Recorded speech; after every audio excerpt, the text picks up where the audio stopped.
Hello everyone, study education point channel में आप सभी का स्वागत है। और आज हम करेंगे गार्डनर एवं स्टर्नबर्ग के सिद्धांत के महत्वपूर्ण क्वेश्चनों के बारे में। तो चलिए हम देखते हैं क्वेश्चन नंबर 1 को। क्वेश्चन नंबर 1, बहुबुद्धिवाद सिद्धांत का प्रतिपादन किस मनोवैज्ञानिक द्वारा किया गया? तो ऑप्शन में है Spearman, Guilford, gardener, Thompson.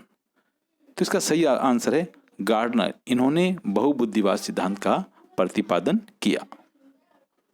Question number 2, gardener के बहुबुद्धि सिद्धांत में किस बुद्धि को सम्मिलित नहीं किया जाता?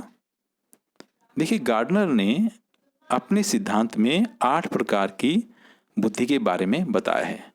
अब क्वेश्चन पूछा गया है कि किसे सम्मिलित नहीं किया जाता, यानी कि एक ऐसा ऑप्शन है जो बहुबुद्धिवाद सिद्धांत के अंतर्गत नहीं आता। तो जैसे कि शारीरिक गतिक बुद्धि, शब्द प्रवाह बुद्धि, अस्तित्वपरक बुद्धि, अंतःवैयक्तिक बुद्धि। तो इसका सही आंसर है शब्द प्रवाह बुद्धि। क्वेश्चन नंबर 3, जब हम दूसरों की इच्छाओं, भावनाओं, संवेगों को समझकर उनके साथ मधुर संबंध स्थापित करते हैं, जैसे कोई मनोवैज्ञानिक, परामर्शदाता इत्यादि, इस प्रकार के व्यक्तियों में किस प्रकार की योग्यता अधिक पाई जाती है? यहाँ पर 2 प्रकार की जो बुद्धि है, एक है इंटरपर्सनल और इंट्रापर्सनल। ये सबसे महत्वपूर्ण। तो इसका सही आंसर है अंतःवैयक्तिक बुद्धि, जिसके अंतर्गत हम दूसरे की भावनाओं को समझते हैं। क्वेश्चन नंबर 4, गार्डनर के बहुबुद्धि सिद्धांत के अनुसार बुद्धि के बारे में सत्य कथन है कि गार्डनर ने जो सिद्धांत दिया है उसके बारे में कौन सा सत्य है?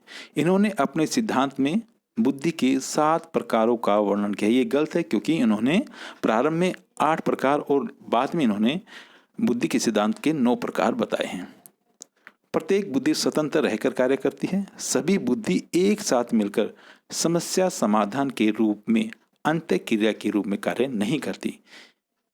देखिए, क्वेश्चन जो है उसमें पूछा है सत्य कथन कौन सा है, तो इसका सही आंसर प्रत्येक बुद्धि स्वतंत्र रहकर कार्य करती है।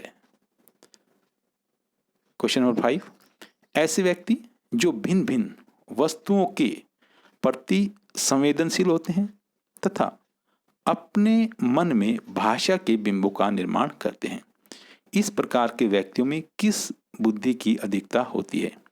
देशिक बुद्धि, भाषागत बुद्धि, अंतःवैयक्तिक बुद्धि। तो इसका सही आंसर है भाषागत बुद्धि। जैसे कि कवि हैं, लेखक हैं, इनमें भाषागत बुद्धि पाई जाती है। क्वेश्चन नंबर 6, जिन व्यक्तियों में मानसिक प्रतिबिंब एवं उनके प्रतिरूपण के निर्माण के कौशल पाए जाते हैं, इस प्रकार के व्यक्ति मानसिक प्रतिबिंबों का परिमार्जन मानसिक धरातल पर कर सकते हैं। इस प्रकार के कौशल या योग्यता को कहा जाता है, या योग्यता क्या कहलाती है? तो इसका सही आंसर है देशिक बुद्धि। जैसे कि नाविक है, पायलट है, इन सभी में देशिक बुद्धि पाई जाती है। क्वेश्चन नंबर 7, किसी एक कक्षा कक्ष में एक विद्यार्थी जो आलोचनात्मक चिंतन तथा अमूर्त तर्क का प्रयोग समस्या समाधान के लिए प्रतीकों का प्रयोग अच्छी तरह से कर लेता है, इस प्रकार के बालक अभिभूत होते हैं। सही आंसर है तार्किक गणितीय बुद्धि, क्योंकि तार्किक गणितीय बुद्धि के अंतर्गत व्यक्ति आलोचनात्मक और तर्क करने की योग्यता का विकास करता है। क्वेश्चन नंबर 8, धावकों, नर्तकी, खिलाड़ियों एवं जिम्नास्टिकों में किस प्रकार की बुद्धि विद्यमान होती है? जैसे है ऑप्शन में है तार्किक बुद्धि, शारीरिक गतिक बुद्धि, भाषागत बुद्धि, अस्तित्वपरक बुद्धि। तो तार्किक बुद्धि नहीं पाई जाती, क्योंकि तार्किक बुद्धि हमने पहले क्वेश्चन में बताया है कि तर्क करने और आलोचना करने की योग्यता होती है। भाषागत बुद्धि कवि और लेखकों में होती है।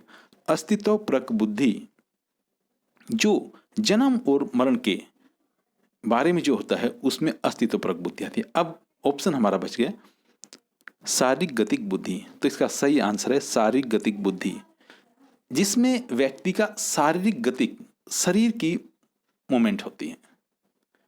क्वेश्चन नंबर 9, संगीतज्ञ अभिरचनाओं को उत्पन्न करने वाले तथा नवीन ध्वनियों को उत्पन्न करने एवं स्पंदन के प्रति अभिक्रियाशील होते हैं, उनमें किस प्रकार की बुद्धि की मात्रा सर्वाधिक पाई जाती है?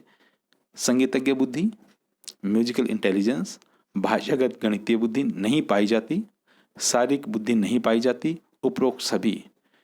तो क्वेश्चन है कि सर्वाधिक कौन सी पाई जाती है? तो सही आंसर है संगीतज्ञ बुद्धि। निम्न में से किस में प्रकृतिवादी बुद्धि पाई जाती है? शिकारी, मनोवैज्ञानिक, शल्य चिकित्सक, जिम्नास्टिक। सही आंसर है शिकारी के अंदर प्रकृतिवादी बुद्धि पाई जाती है। अपनी निज इच्छाओं भावनाओं के प्रति अभिज्ञता कहलाती है। देखिए, पहले हमने बताया कि इंटरपर्सनल जब हम दूसरे की इच्छाओं के बारे में करते हैं, लेकिन जब हम अपनी निज इच्छाओं के बारे में बात करते हैं तो आएगा इंट्रापर्सनल। तो इसका सही आंसर है इंट्रापर्सनल।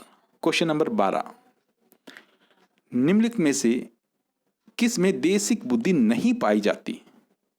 अब देशिक बुद्धि शल्य चिकित्सक में होती है, पायलट में, पर्यटक में, नाविकों में। क्योंकि पर्यटक के अंदर है प्राकृतिक बुद्धि होती है, इस प्रकार इसका सही आंसर है पर्यटकों में। क्वेश्चन नंबर 13, स्टर्नबर्ग ने बुद्धि का कौन सा सिद्धांत प्रस्तुत किया? स्टर्नबर्ग ने बुद्धि का कौन सा सिद्धांत प्रस्तुत किया? मानसिक योग्यता का सिद्धांत नहीं, क्योंकि इस सिद्धांत का प्रतिपादन थॉर्नडाइक ने किया। द्विकारक सिद्धांत, इसका स्पीयरमैन ने किया। त्रिचापीय सिद्धांत, इस सिद्धांत का प्रतिपादन आया। तो सही आंसर है त्रिचापीय सिद्धांत। त्रिचापीय सिद्धांत में स्टर्नबर्ग ने किस बुद्धि को शामिल नहीं किया? देखिए, स्टर्नबर्ग ने त्रिचापीय सिद्धांत, जैसा कि नाम से पता है त्रिचापीय, 3 प्रकार की बुद्धि के बारे में बताया गया है। तो घटकीय, अनुभविक, व्यवहारिक। सही आंसर है भाषागत बुद्धि, क्योंकि भाषागत बुद्धि वो थॉर्नडाइक की है। कुछ व्यक्ति अपनी दिन प्रतिदिन की पर्यावरण की मांगों से निपटते हैं तथा स्वयं को पर्यावरण के अनुकूल कर लेते हैं। इनमें बुद्धि का कौन सा घटक पाया जाता है? जब हम पर्यावरण के बारे में बात करते हैं तो व्यवहारिक बुद्धि, किसी कक्ष में आलोचनात्मक एवं विश्लेषण ढंग से सोचते हुए एक बालक सफलता प्राप्त करे, प्राय इन बच्चों में पाई जाती है। किसी कक्ष में, देखिए, आलोचनात्मक ढंग से सोचने की प्रक्रिया घटकीय बुद्धि का एक उदाहरण है।